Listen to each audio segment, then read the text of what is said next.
Hi, I'm Catherine Jean Lopez from the National Review Institute, and I'd like to welcome you to this webinar, seminar, conversation about pro-life work in Texas. I'm so happy to be joined by Rhonda K. Moreland and Erin Fowler, who are both involved with Birth Choice in Dallas. Erin is the executive director, and Rhonda is chair of the board. And so thank you both for joining me today. You're part of an occasional series that we're doing here virtually about how people are actually walking with moms. Many of us are aware and watching Texas because obviously you have had the heartbeat bill now for 6 months, and we've heard that there is obviously a decrease in abortions. I wanted to talk to you two about what it's looking like where you're sitting, what you're seeing, what changes you're seeing, how pro-lifers are stepping up to really help women, and what more we can do. And also looking at it not just in the context of Dallas, but thinking about, other states may face this very soon. The choice to really be in a post-Roe country if the Supreme Court overturns Roe versus Wade in the Dobbs, Mississippi case. And so anyhow, that's a little bit of the context for the conversation. So Erin, since you're executive director, do you want to start by talking a little bit about the work that Birth Choice does? Absolutely. Thanks so much for having us on. It's definitely a pleasure. So Birth Choice is a pregnancy center in a very high populated part of Dallas. We say that we offer free pregnancy tests, free ultrasounds, any of the services that the women would have or needs materially or counseling are all free of charge. So women will call, even walk in, and we will see them and basically listen to their story and their concerns, identify with them the needs that they have, and then allow them to be well informed, walking with them on that journey of an unplanned pregnancy. And Erin, you're in one of these situations where when you turn in to the parking lot, the choice is the abortion clinic on one side or you on the other side. Very true. Yeah, we're in the same parking lot with one of the largest abortion facilities in Texas. And do you get turnaround from that abortion clinic? Yes, there is a partnering organization that works with us, and so they're out visible on the side of the street. Women, in a lot of cases, will see them and then be directed right up to our front door. It's amazing possibilities. Rhonda, can you talk a little bit about, because this isn't your day job, talk about how and why you got involved with Birth Choice? Let's see, Birth Choice, we were actually founded right at 12 years ago. And the founder of our organization, his goal was actually to see a pregnancy resource center next door to every abortion clinic in Dallas. And so I shared that vision. And so when I was asked to be on the founding board of directors, I was like, sign me up. Absolutely. I just think it's important for pregnancy resource centers, just like Birth Choice, just to be there for the last line of defense. The women and men that work here in these walls, I'm joining you from Birth Choice as we speak, but from the counselors, for the receptionists, as soon as you walk in and our clients are greeted with a smiling face and a warm environment, all the way to the stenographers that are just professionals at what they do and giving their free ultrasounds, and then back with the counselors, seeing that these people truly, genuinely care, and providing an organization of people that just truly care about empowering women toward a life decision. That's something that I couldn't help but get involved with from the very beginning. Well, I am reminded, because the couch you look like you're sitting on looks comfortable. And I remember when I visited in October, one of Aaron's points he made to me is that you wanted a spa-like experience for these women.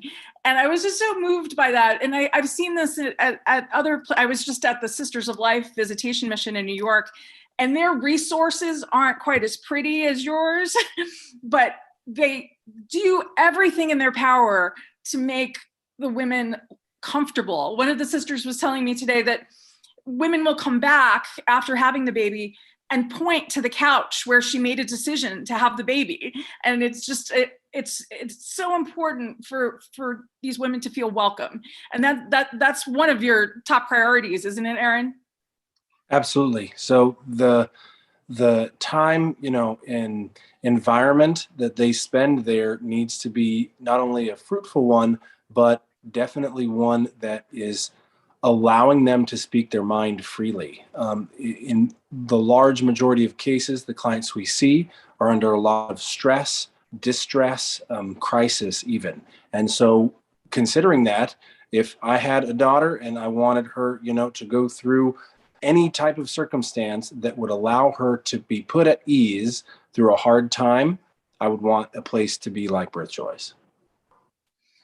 And so you mentioned that many of the girls and women who wind up at Birth Choice are in crisis situations.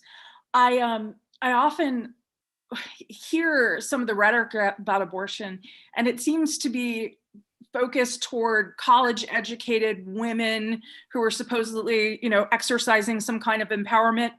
But I know from my time as a sidewalk counselor in New York, these are 17-year-old Black and Hispanic girls who are desperate so many of the times, who are feeling so many pressures to have the abortion. Can you talk about a little bit about where they're coming from and what they need and how you're able to provide? Initially, they need a listening ear, a professionally tuned listening ear that allows them to communicate freely and not be pressured or coerced or even motivated on the side by that individual, to kind of get them to do what we would want them to do. That's not the goal. They're in a moment of crisis and distress, being free to communicate their needs and allowing them to walk along that path, an accompaniment with them. They come up with their own challenges and identify them with us, and they come up with their own solutions, and they come from every walks of life, from those late teenagers to mid 30s. The demographic that we see is a wide range. I think I'm going to piggyback on that because, Catherine, you do mention the different backgrounds from the women, but one of the most powerful stories that I heard from Aaron and our counselors was just the reminder that sometimes these women just need help talking to their families. A lot of these people aren't just necessarily from a more challenging background. They actually, some do come from great families, but they just simply feel like that they aren't going to be able to share with their parents their situation.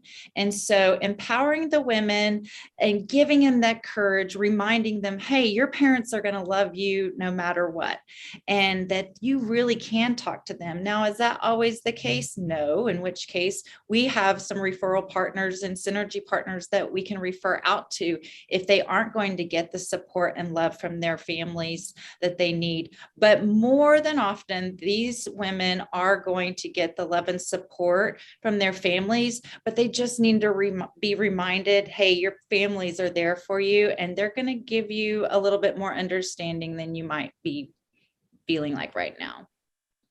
One of the pushbacks to pro-lifers frequently is, well, you just want the child to be born and you're not going to be there for them beyond that. Can you talk, Rhonda, about your response to that? Well, it's funny that you mentioned that. We just had here in Texas, we just had the Texas Rally for Life, and the woman that was kind of in charge of the big diaper drive that we did in conjunction with that rally. She's with the Pregnancy Resource Center, I think in Waco, and her name is eluding me right now. But she made sure to point out, as we bring in the diapers, make sure that you're bringing in all sizes and not just for newborns. You're so right, Catherine. I mean, we are under attack as the crazy pro-lifers. We only care about the preborn. That's not true at all. I mean, you actually can see in here in the background, we provide layettes for our clients that are beyond giving birth, and that we're supporting women through our education classes, parenting classes, and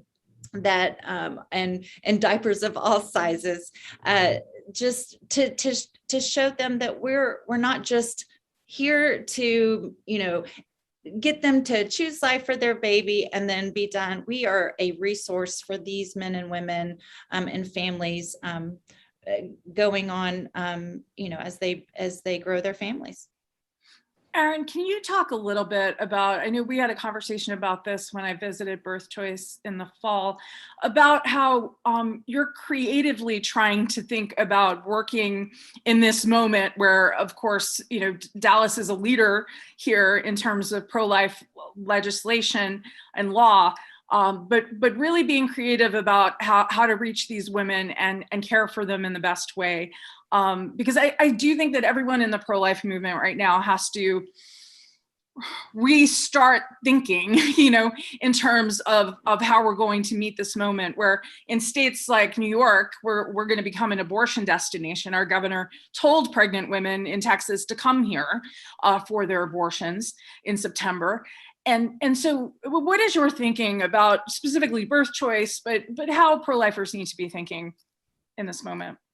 I started just under 2 years ago. And so that was something that I embarked on is a thought process of what is it that the clients need the most? And if any answer would be consistent throughout life, that would be someone to be there that's truly listening and truly a good friend. In any kind of circumstance, any crisis that we go through, someone who's truly capable and competent to listen and give the feedback that we ask for. So birth choice in the principal stage of the development of that type of thinking, the strategic thinking around how can we improve better, our outlook and provide to the clients what they truly need. And that would be something, I believe, which is an internal conversation. There is a lot of talk, a lot of organizations that have a very proactive, like, we are here and we are doing this, and this is how much we're accomplishing. We're saving this amount of babies. We're doing this amount of work. Instead, the way birth choice and a lot of organizations are adopting, they're reframing that and thinking positively about the client's decision making.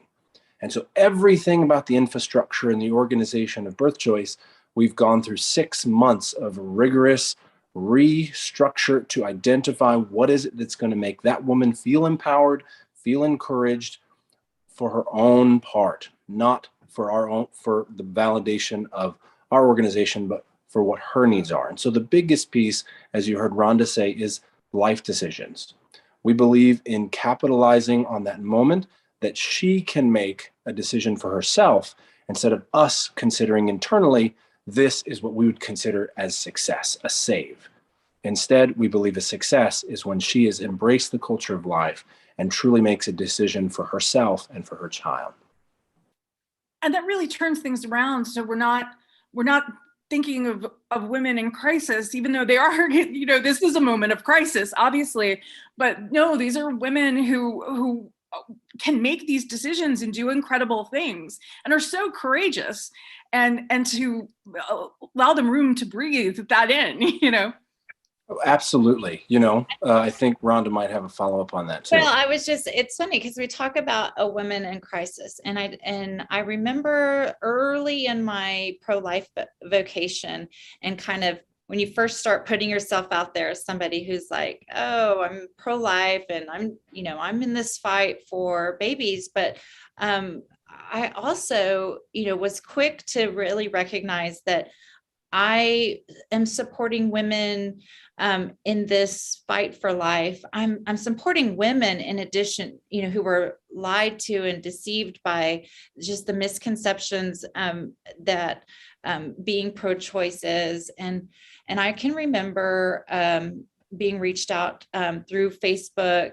And this was years ago, so it was kind of weird to get a Facebook message, whereas now it's natural. But it was somebody from high school, and she said, I just want you to know how much I appreciate you being so bold in your stance. And she said, so many times, women are celebrated for, making this choice, or like going out there and being these independent, but nobody's celebrating birth mothers who made the choice, the brave choice of giving birth to their mother. And I gave my baby up for adoption. I had no idea. And so when I'm sharing that, obviously a lot of people, did know her story, but they didn't, they kept it hush hush. And I was giving a voice to birth mothers, like my friend from high school, like my own birth mother who chose life for me in 1974, just a year after Roe v. Wade was passed.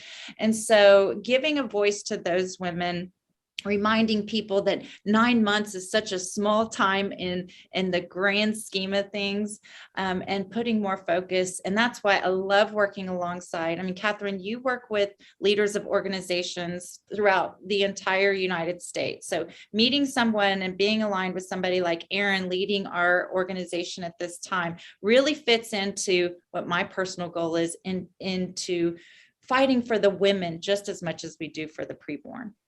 I just want to underscore that point you just made about celebrating birth moms. We can't do that enough, and we don't do it enough. And in addition to that, also heroes are the single moms who choose life and do choose to raise the baby. Both of these choices are heroic choices, and I don't think we say that enough. We kind of think poor single mother, or or don't talk about the birth mother at all, and that's really a disservice. And we can't build a culture of life without celebrating these women and their choices for life. Both of them beautiful choices for life, neither one of them to be shamed of or anything. Erin, can you talk a little bit about, have things looked different in the last couple of months? Absolutely. So we had the legislation pass, SB 8, and immediately there was a shift in the client's behavior. And that goes for Birth Choice and all of the other pregnancy resource centers around Dallas that I spoke with. They saw an immediate decline of client activity for about a month. Very, very rapid shift from whether it was misinformation or misunderstanding. The clients dipped substantially.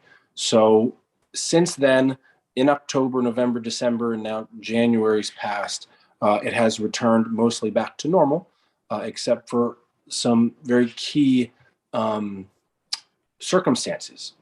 Previously, women would come in 7-8 weeks, fairly ordinary to have an ultrasound, and that would be an effective ultrasound to have at that time at an early stage, considering their circumstance. But now the client's demand is 2 to 3 weeks. They're wanting ultrasounds. They're wanting to know, what am I going to do? What am I going to do? And you can't do an ultrasound and find the heartbeat at those early stages, because those are part of those initial development. And the questions they're asking are different. Their needs are different. And there is a small number of those clients that is growing, that is relieved by that bill. And they feel relieved that that choice has been lifted, because the legality element has protected them. Now, are the ones going to you not abortion minded, or they could be abortion minded? All of those I speak of would be abortion minded. Anyone that's looking for early ultrasounds, or just having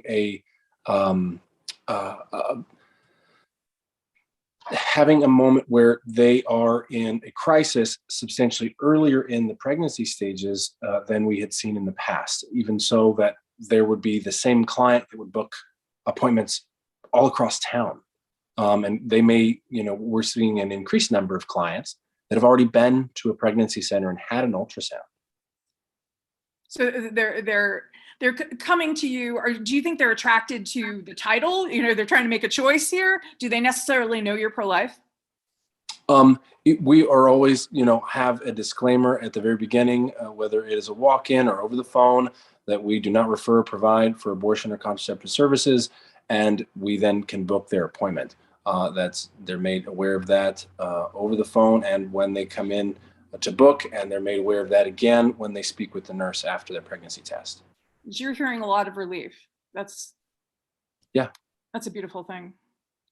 Rhonda, how have you seen things change in not just at Birth Choice, but in the environment? I think definitely what I love about what's happening in the pro-life movement right now is that all of the media attention, all of the eyes on Texas it's opening a conversation, and people have not always, let's just be candid. Most people do not want to talk about the abortion issue, and it's very uncomfortable for the large percentage of our society. So for people like us and in the pro-life movement who, it's kind of our passion and our issue. It's not comfortable, and it's just something that God's called us to do, and is to give a voice to the unborn.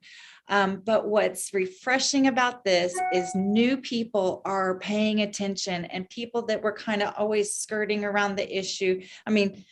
If you know me, if you know Rhonda K. Moreland, she's pro-life.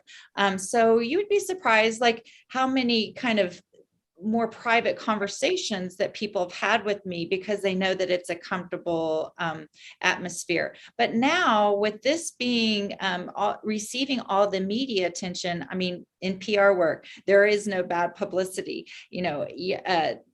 This is being the abortion issue is being brought to the forefront of people's minds, and it's becoming it's demanding people to talk about the uncomfortable situation that abortion is the death of a baby.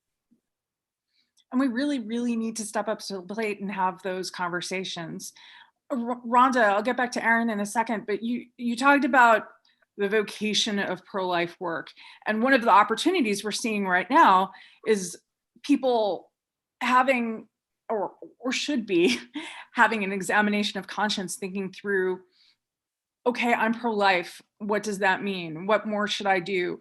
Or one of the most encouraging things that I find in America today is that when polling is done, people are not pro-choice because they love abortion. The majority of people who describe themselves as pro-choice want to know that women in difficult situations have options. And so who am I to tell them what option it should be? That's something we can work with, It's not a country of people who identify as pro-choice who are shouting their abortions and insisting on abortion expansion in America, like some of the politicians. And so to anyone who is at this moment, or in the next couple of months, as we talk more about abortion and the Supreme Court case comes down, and we doubtless hear lots of stories in Texas about babies now being born in difficult circumstances. What's your advice to people who are thinking, gosh, maybe I need to do something more, or should I do something more, or why would I even consider doing something more? I'm glad you asked that, Catherine. When I was called to the pro-life movement, I remember that I was, I converted to Catholicism whenever I was in college. And so I thought if you were Catholic that you were pro-life. And it wasn't until I was called to the movement that I realized that there is a part of the Catholic population that isn't And so that's a whole nother, Yes. I'm sure, webinar for you Yeah. to get into. So I thought I was just pro-life just because I was Catholic. I look back and I thought that I didn't really, as a strong, independent woman my whole life, I just really thought, oh, it's not something that I should have an opinion about because it doesn't affect me. And once I realized, and as I mentioned earlier, once I realized that I, as an adoptee, as somebody who was adopted as a baby, and that my birth mother chose life for me just 1 year after Roe v. Wade was passed. I mean, think about what that 19-year-old single woman, she already had a 2-year-old little girl. I mean, talk about somebody who could have just easily said, hey, this is going to be the easy choice for me. It's certainly acceptable because, it just became legal in America.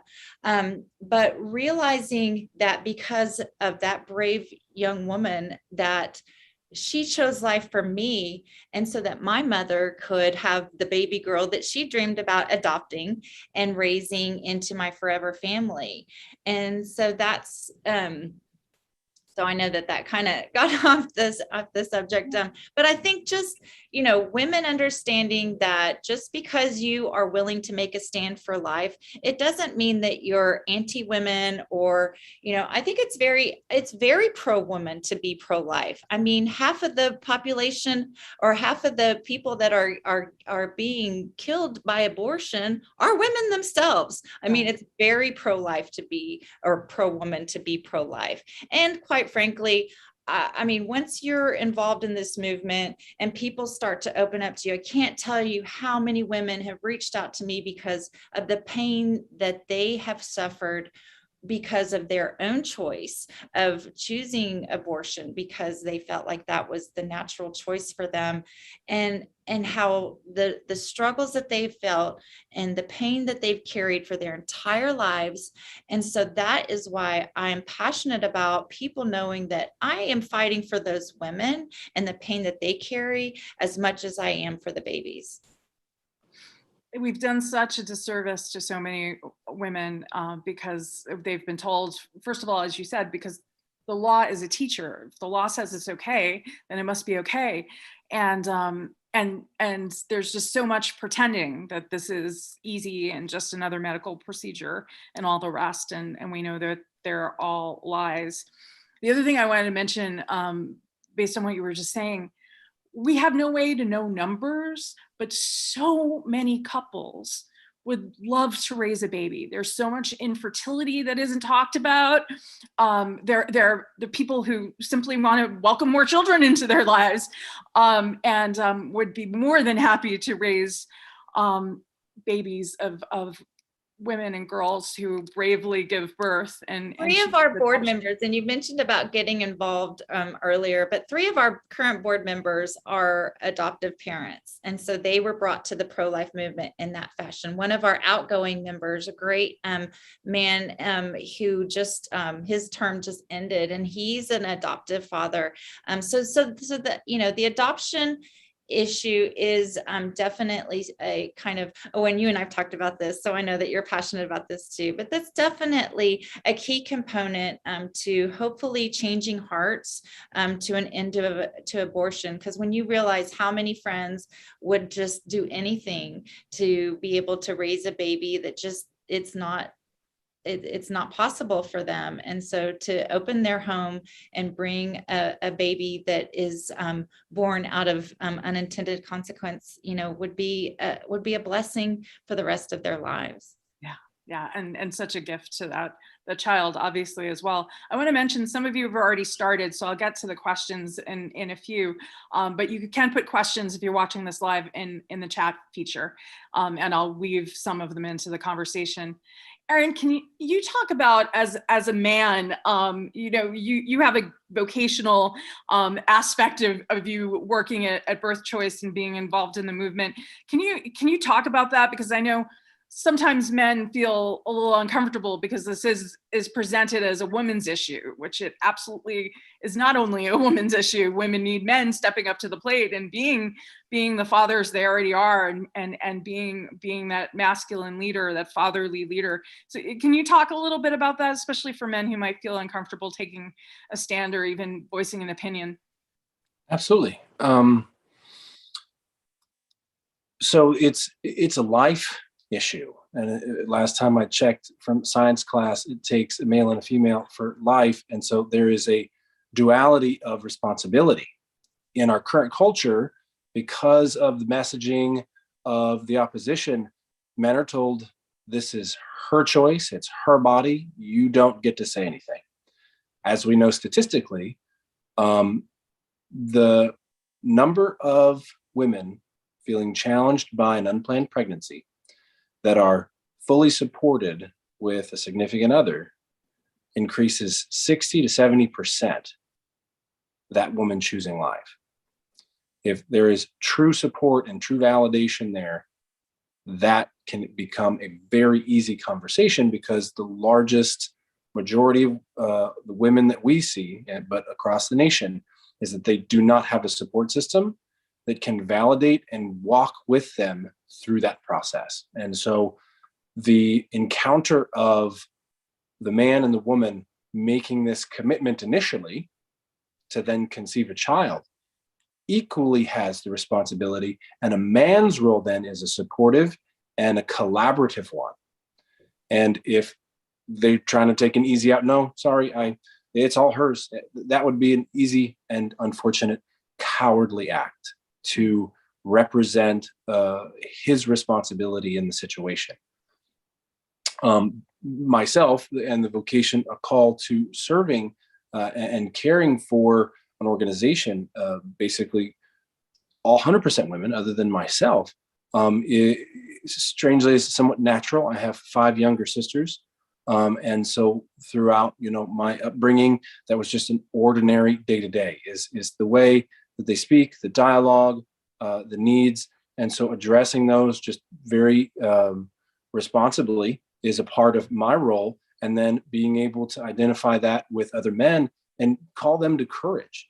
We're asking that woman to make possibly the most courageous act she will ever make. He better do the same. He has an equal responsibility, if not more so, to hold the line and be courageous and say, we will encounter the unknown together. One thing I'm always struck by outside abortion clinics is how the boys and the men seem to act like, well, this is what I do. Some of them, this is what I'm supposed to do. Some of them are a little more callous about it. They're sitting in their cars and they're running it and watching videos and stuff as she's inside. Others of them seem to feel, they look like they feel like they're doing something lousy, but they've been asked to do something lousy. How can we do a better job of communicating what the responsibility really is? I mean, part of it, I think, is having you run Birth Choice. This is what men need to be about, right? And you yourself being a husband and father yourself. That's a fantastic question and an enormous topic. That it's not a simple, hey, if this happens, then of course this will happen, and you know that really well. So I'll try to be brief, but really, men need to be re-educated from early childhood, from their families, their parents. They need to be able to identify with male figures in their life, because some of those virtues of courage and prudence and patience are learned by observation. They're not simply inspired, whether you're a Christian or not. You don't just get hit with, oh, this is how I behave courageously today. It doesn't work like that. So they need to be able to see. So it has to start somewhere with a certain generation of the men saying, I'm going to stand up for life. At that point, then they will educate more firmly and more consistently the men coming after them, because they need to take it from a good example. I think that's why I kind of smirked whenever Catherine mentioned that. I my older kids or my oldest daughter, she is, so I have two girls, and my youngest is a boy, and he just turned 15. So he's kind of in that age. Obviously my kids have been raised, on the sidewalk, praying in front of abortion clinics. They're very familiar with pro-life. They understand what it means from a young age. But I remember having dinner years ago, over at a couple's house, and she was a mom of three boys, and her oldest was in high school. And I remember her saying, and she was like, she was from up north in New York, personality. And she said, well, I just told him that we're pro-life. So if you get a girl pregnant, we're having the baby, and or you're a father. That's what she said. And so it's funny because even with Christian growing up, my youngest son, even with him growing up and knowing how devoutly our family is pro-life, as he was beginning high school, I used that opportunity because that's really resonated with me and stuck in my head. And I was like, just a reminder, this is what we've been talking about your whole life. This family is pro-life. So think about that as you're, learning to respect the women in your life. That's such an important point, because one of the things that worries me is people who are not pro-life see us on the street corners, or see us having a conversation, or see birth choice as they're parking in the parking lot, and they think we're about judging people who wind up pregnant in unexpected ways, unplanned ways. People are human. Things happen. We obviously want to teach responsibility, but we know life is life. And for people to know that we're not judging you if you're pregnant and unmarried, we want to help you. We want to walk with you. And even for this, in families, in churches, people need to know, the young people need to know that they can tell us when they've made a mistake, and we will be there for them. That I think is so important, because I think people think we're unrealistic. And I also think sometimes maybe we are unrealistic, just generally speaking, because I don't think we're talking enough about that. And I think in some cases, people are so afraid that their children are going to do the wrong thing that they don't have open conversations like that. Mm-hmm. Well, and I think it's just important that people understand, if they're confused or unsure or just have a prejudgment about what the pro-life movement is, if they could just truly understand, like you said, that we are a movement of non-judgment. Now, do we have our crazies? Of course we do. Just like the opposite side has their more extreme, opinionated, crazy people. But I think the majority of us in the pro-life movement come from a place of love and non-judgment. Certainly what's happening in these walls that here at Birth Choice is that there is a place of comfort and love, and choosing life and empowering women to a life decision is from a place of love. I have to jump off on that point about the crazies on both sides. There's in New York City, there's a ragtag kind of group that shows up every time there's a prayer vigil outside an abortion clinic, and also any pro-life event. And one Saturday recently, they know who I am because I wrote about them once. And so this one girl says, Catherine Jean Lopez, thanks for joining us. And I said, well, I just wanted to say good morning to you. And she says in reply, today is a good day. No one's forcing me to give birth today, as if the pro-life movement is putting women in shackles, right? But then on the other side, I remember being horrified on our side. I was at the Supreme Court rally, speaking at the rally during the oral arguments in the Dobbs case. And so after everything's done, I'm walking away. I think I had a radio interview or something. And I see this group of people who have these, you're going to hell signs, and, they were our people, unfortunately. So yes, it's on both sides. We need to completely acknowledge that. But mercifully, like I said about pro-choice, people who identify as pro-choice, most of us aren't extremists on both sides. And so there's so tremendous opportunity to work together, I really think. Erin, have you, Rhonda mentioned earlier having more conversations. Have you experienced that about abortion? You probably wind up having those conversations because if people ask you what you do, it would come up. Absolutely. That's definitely something that's an ordinary curiosity. So things are changing, and I'm there in the position of responsibility to lead Birth Choice. Therefore, they know what I do, and they're asking me more regularly, like, hey, how do you feel about this? Is this really working? Is this really true? There's so much misinformation present.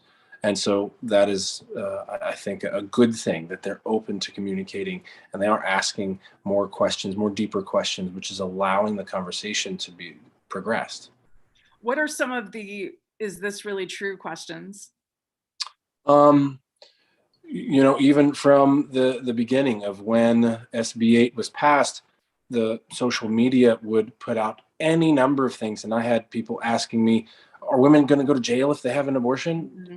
Well, what? That comes out of nowhere. So just clarity and clarification, whether it's our clients or just the community, is a big part of the challenge that we have to overcome. We were talking earlier about men, and I just wanted to share, I was so moved, as I've told both of you, by the prayer vigils that frequently happen at night in front of Birth Choice or around Birth Choice. I gather now, lot of young men, lot of fathers, mostly Hispanic, but not entirely. Just really beautiful, and I can tell that Birth Choice is blessed by that, that constant prayer cover, and more of that needs to happen, I think, as well. I think I want to just add on the men's, going back to that, since you brought us back there, Catherine. I think that I was shocked how many, whenever, once I was awakened, I call it awakened to the life issue.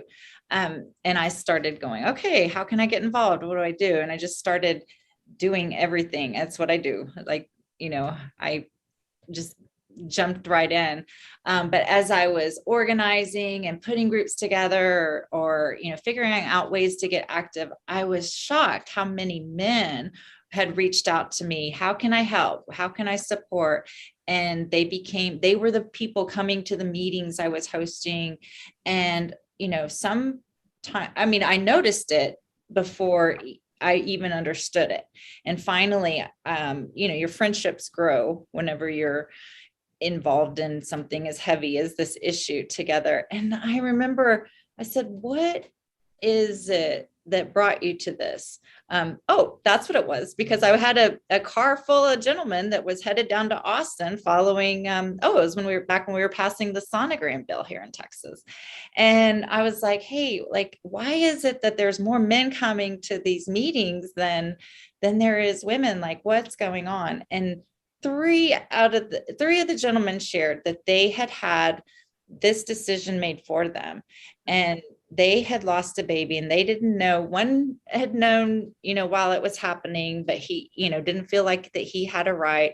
And then two of the other, the woman had just made this choice for them, and they didn't find out till after the fact, and that they were truly mourning a loss. And so that's what their activism was born from, was just mourning a loss and trying to repair that pain. You remind me, frequently pro-life organizations and centers and ministries may have a lot of women. And I know for the Sisters of Life in New York, who are religious sisters, who are dedicated to the charism of life, they really need manual labor. And so, I mean, they're very basic things sometimes that, they need people to, no, men come in handy if your ministry is majority women for those kind of things. And sometimes I think people don't think of pro-like activism as, washing floors or fixing a roof or, getting things out of storage or whatever it may be. But there are so many ways that you can contribute. It doesn't have to be by standing outside an abortion clinic or going to your state capitol. There are so many ways, and of course donations. And that's a question I wanted to ask you, Erin. For people who are in Texas, who are not in Texas, how can they help you? Are there things you need to help women? 100%. So we have a baby registry, as you see there next to Rhonda, that's Layette, and the clients receive anywhere from $300 to $600 worth of items, personally selected for their baby. And they're not aware that they get that beforehand. So we prepare those with a wide plethora of different things. And so that's something that we use on a daily basis. Of course, financial decision, to make a commitment, donating, to a center like ours that has in a majority highly trained and professional staff to encounter the clients. That is a big part of how, we continue to function, but that's half of the work. It really is. The daily practical, what it takes to run the organization and serve the women. The other is a culture of life in the families around the country and consistent prayer. So a decision is made. I don't know about you, but when you've got a hard decision on your mind, you weigh it back and forth, and you're going to be asking for help or inspiration or something. Well, imagine you're in crisis on top of that. We're asking these women to make an extremely, and the men, of course, a decision under this distress. Wow. They are going to need a unique amount of grace to help support the commitment of that courage, because just in a moment, that's only one thing. What about tomorrow and the next day? And so they need that support. Just in the initial decision making is its own set of challenges, but then picking up every single day and continuing to move forward, we can help them with materials. We can help them with the guidance through the services we provide.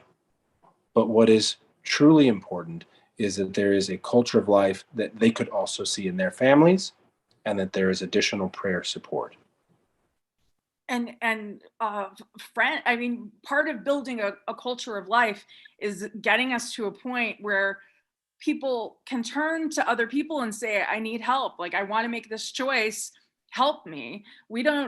One of our disadvantages as Americans is we're supposed to be self-reliant and independent. Well, we need each other, and it's not a failure to say I need help. Then in New York, you have a little commercial here for Birth Choice. Pat says that a woman was referred to Birth Choice by a prayer warrior at an abortion place. And I was her counselor, and she took advantage of the free sonogram. She saw her baby boy, heard his heartbeat, and she said, "Hi, baby," and she chose to keep the baby. It's just, of course, beautiful. And I imagine you see miracles happening. One person wanted to know, have you been overwhelmed by the increase in the last couple of months and having to go to other organizations? Are you able to handle who is coming to you? We've been very proactive in being able to handle the quantity of clients that come to the center. And you probably assumed there would be an increase. Yes. One thing, before we wrap up, I want to ask, I'm a little wondering what the next couple of months are going to look like. I imagine there'll be perhaps a campaign in media of, some stories of babies who are born in not the best of circumstances. Is there any way you see the pro-life movement trying to reach out to those women, or do you have any encouraging stories to tell from the last 6 months? every day has an encouraging story, right off the top of my head. There's so many, but there is a particular client that was challenged intensely by family related circumstances, but they were ecstatic when they saw that they were pregnant. The young couple, under I think 19 years old, were very happy, and they did not receive some of the support that we would have hoped from the family. But we've been working with them to dialogue and improve that relationship. But those two were really an inspiration, because they literally were skipping out of the center. Wow. And choosing life. Wow. It's amazing when you realize somebody could have had an abortion, and they're just so joyful when they realize they don't have to. It's Rhonda? actually the way we start our board meetings, because, we, again, as you mentioned, we are a volunteer board of directors that are assisting in our support. Everybody has their different areas of expertise that they bring. But Erin always starts our board meetings with our mission and a safe story. And it's so inspiring, and it's inspiring. I mean, because it kind of gets you into the frame, and it gets the world and the kids and the stress of work and everything. And it just kind of, it's like a prayer to begin the meeting and get you in a good frame. When you hear, why did I drive in the crazy Dallas traffic to come over here to this board meeting, and just renew, why am I having this uncomfortable, why do I have to stand for this really uncomfortable issue, like pro-life versus pro-abortion, and so it just really kind of brings you into a place when you hear about the actual babies, or when you walk to our board meeting room and you see our wall of saves and the mothers and the babies, they send their pictures in. It's so absolutely cool. I do have that website for you whenever you're ready to. In the state of Texas, we do have, it's called texaspregnancy.org. And that again is all of the TPCN or Texas resources that are that is funded by the Texas legislature. An important point too, I mentioned, nuns needing help with manual labor, but pro-life organizations, ministries need people with expertise on their boards.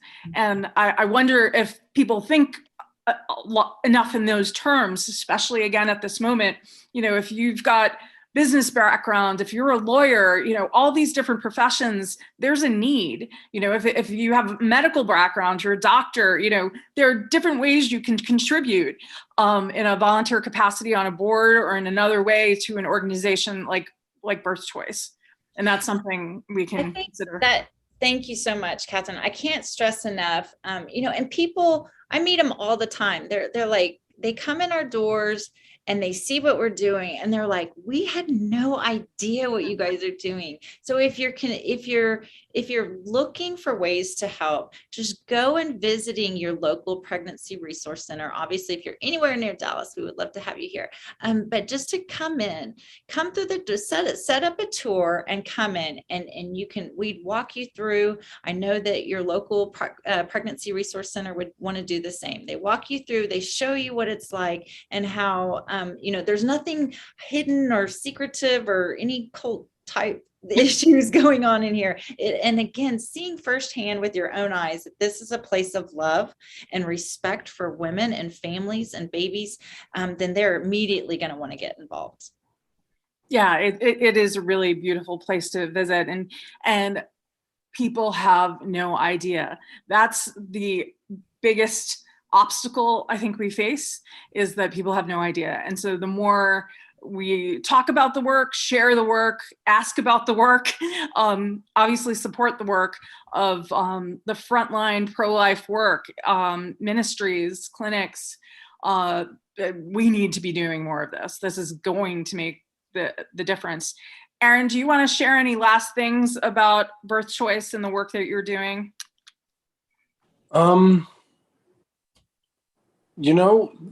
I could take a whole day to discuss the value and the unique opportunity that Birth Choice has. But really, the main focus is dedicating our staff and being present to those clients at 100% of our energy, not, tired after the end of the day and you saw several and now you're down to 15% and that's all you have to give. Everything that we do is focused about being able to provide 100% of our attention and our focus so that they can feel empowered, encouraged by the options that they will be presented with. So we've taken any number of, proactive measures, thinking about a wide range of their needs, and one in particular is being treated with respect. And so we use a specific model called motivational interviewing. This is a professional clinical model of crisis intervention. It's very important that we believe that these clients are treated with the utmost respect. And so we use means in which we know that they will be treated that way consistently. Rhonda, do you have any last words? I think just, if somebody took the time wherever they are to watch this video or to participate online in this webinar, then you're there. I mean, now you're just waiting. You've got, we brought you to the door. Now just walk through it, make the call, go visit your pregnancy resource center, go pray at the sidewalk, make a financial donation to your local pregnancy center, and just have that conversation, be brave, stand for life, tweet about it, Facebook about it, and just don't be afraid, because when you're on the side of life, then nothing can be against you. And it can be so heavy sometimes, but the God that people puts on your journey, like my friends Aaron and Catherine here, and my new friend Miranda, the people that God has placed in my journey, I may never see an end to abortion before the day I die, but the people that God has put in my path has made this journey worth it every step of the way. And Rhonda, thank you so much for your powerful story.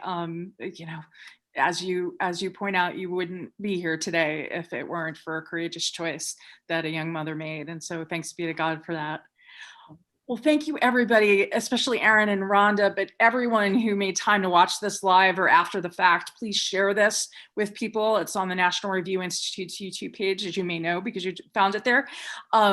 And we'll do more things like this. So keep an eye on my Twitter or the nrinstitute.org. And also remember, there's a baby registry if you go to birthchoicedallas.org. I'm so grateful to know Aaron and Rhonda and know that Birth Choice exists. And this, of course, was hosted by the National Review Institute, and we'll be coming to Dallas and Houston on March 30th and 31st for a Creating Opportunity regional seminar in both of those places. So again, you can go to the National Review's website and find the information, or if you're joining us live, there's a link in the chat box right now. So it's nrinstitute.org and birthchoicedallas.org. Thank you again. God bless you all. Thank you for having us.